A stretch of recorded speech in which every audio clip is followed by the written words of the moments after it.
Bugungi kunda yurtimizda har bir hududning ichki imkoniyatlaridan samarali foydalanish, investitsiya loyihalarini hayotga tatbiq etish va aholi bandligini ta'minlash ustuvor vazifalardan biriga aylangan. Uzun tumanidagi Qarashiq mahallasida ham bu borada bir qator ishlar amalga oshirilmoqda. Galdagi lavhamiz ayni jarayonlar haqida tayyorlangan.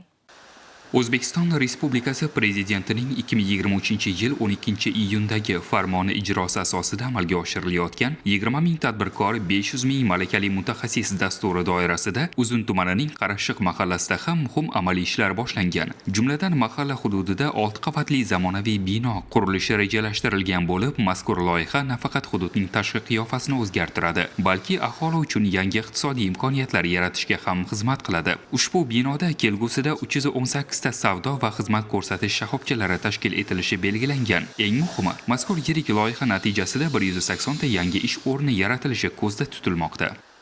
Uzun tumani Qarashiq mahallasida qariyb 1 gektar yer maydonida 6 qavatdan iborat bo'lgan ekobozor hamda savdo kompleksi binosi qurilish ishlari jadallik bilan olib borilmoqda. Umumiy qiymati 15 milliard 500 million so'm bo'lgan ushbu savdo kompleksining qurilish ishlari orqali yangi ish o'rinlari yaratilishi kutilmoqda.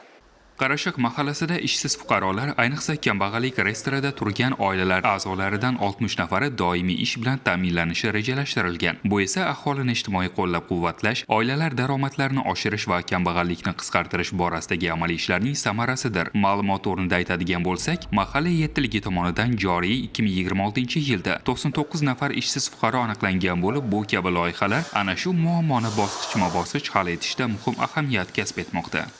Bu yerda 300 ga yaqin zamonaviy turdagi xizmat ko'rsatish loyihalari, savdo o'rinlari tashkil etiladi.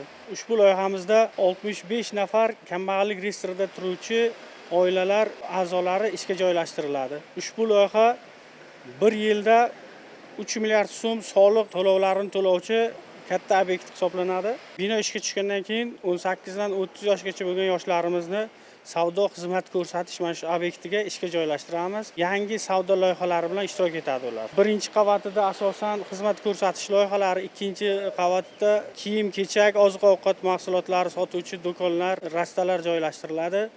Bolalar o'yingohi, umumiy ovqatlanish va restoranlar ishga tushiriladi. Bu ishga tushsa, tumanimizda ishsizlik kamaytiriladi.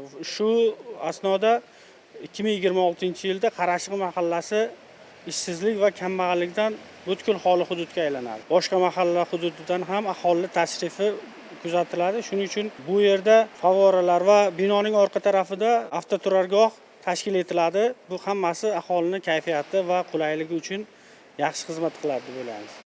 Bir so'z bilan aytganda, mahallada zamonaviy savdo va xizmat ko'rsatish markazi ishga tushirilishi natijasida Qarashiq mahallasida ishsiz fuqarolarni doimiy ish bilan ta'minlash, aholi daromadini oshirish va hudud iqtisodiy faolligini kuchaytirishga xizmat qiladi.